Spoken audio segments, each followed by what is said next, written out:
수확할 시기가 되어 열매를 요구하실 것이다.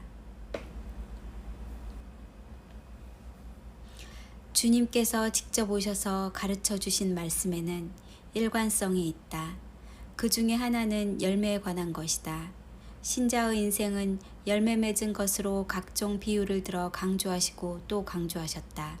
그만큼 중요하다는 것이다. 열매는 천국에서의 영원한 삶과 서열을 결정하기 때문이다. 포도밭 소작농의 비유도 그들 중 하나다. 어떤 사람이 포도밭을 가꾸고 그것을 소작농에게 주고 오랫동안 떠나 있었다. 열매를 거둘 때가 되자 그는 종 하나를 그들에게 보내어 포도밭에 소출해서 얼마를 자기에게 바치도록 했다. 그러나 소작농들은 그를 때리고 빈손으로 돌려보냈다. 포도밭 주인은 여러 번 종들을 보냈지만 결과는 같았다. 마침내 유일한 해결책으로 아들을 보냈는데 심지어 그를 죽여버렸다. 포도밭 주인이 어떻게 하겠느냐? 그가 와서 그 소작농들을 없애버리고 포도밭을 다른 사람들에게 줄 것이다. 농부들을 없애는 일은 그 후에 성취되었는데 AD 70년에 에루살렘이 멸망하고 말았다. 그리고 포도밭은 이방인에게 넘겨졌고 그들이 복음을 계승했다. 하나님의 나라를 너희는 빼앗기고 그 나라의 열매 맺는 백성이 받으리라. 그런데 포도밭을 넘겨받은 이방인 교회는 똑같은 실수를 하고 말았다. 그들도 종들을 때리고 수확할 시기에 열매를 제때 바치지 않았다. 신자들의 삶에서 아름다운 열매를 볼 수 없어 종들은 빈손으로 돌아왔다. 그들은 특권에만 관심이 있다. 그리스도 나라의 일들에 아무런 관심도 없고 그 나라와 관련하여 아무런 수고나 희생을 하지 않으며 그 어떤 위험도 무릅쓰지 않으려 한다. 하나님의 나라가 흥하든 망하든 전진하든 후퇴하든 그런 것은 그들의 관심사항이 아니다. 주인이 다시 와서 이방인 소작농들을 없애버리고 포도밭은 원래 소작농들에게 돌려줄 것이다.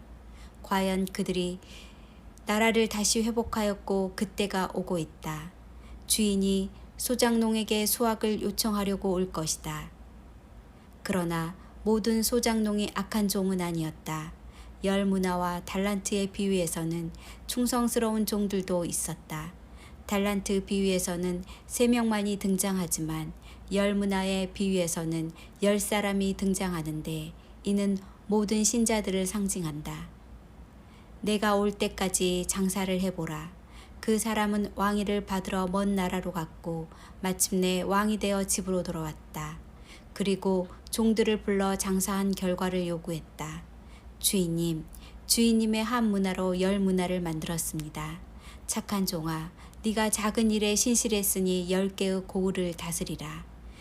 주인님, 주인님의 한 문화로 5문화를 만들었습니다.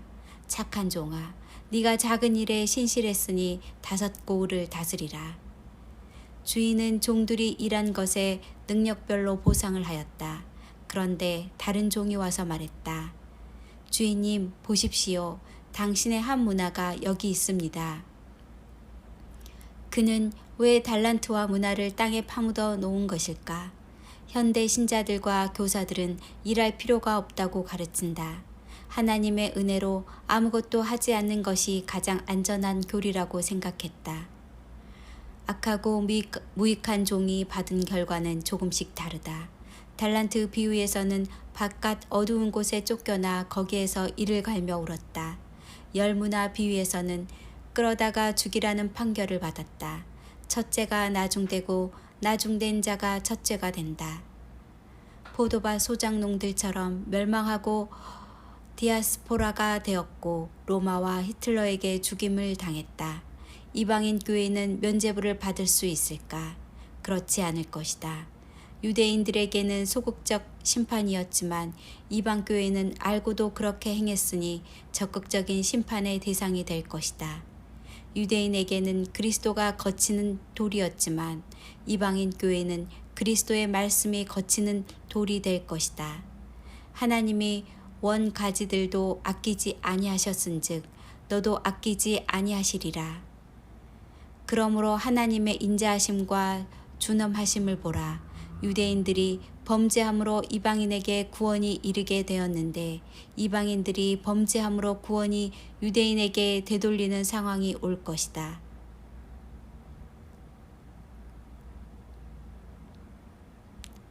만일 당신이 하나님의 인자하심 안에 계속 머물러 있다면 당신은 인자하게 대하실 것이다. 모든 문제는 당신의 만일에 달려 있다. 만일 당신이 불신앙과 범죄함에 머무르며 가시나무와 엉겅퀴를 내며 하나님의 준엄하심은 당신을 찍어낼 것이다. 당신이 하나님의 인자하심만 보고 준엄하심에 대한 이해가 없다면 그들처럼 실패하게 될 것이다. 하나님의 은총 가운데 이방인들의 충만한 수가 찼지만 그들도 역시 마지막에 이르러 범죄하는 대상이 되고 말았다.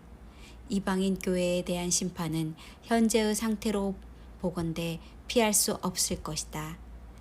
유대인들이 선민이라는 의식 때문에 그들을 심판을 면할 것이란 교만과 위선을 떨었다. 이방인 교회도 삶이 어떠하든지 열매가 없더라도 믿음만 있으면 구원받는다는 교리 때문에 타락하고 위선에 찌들었다.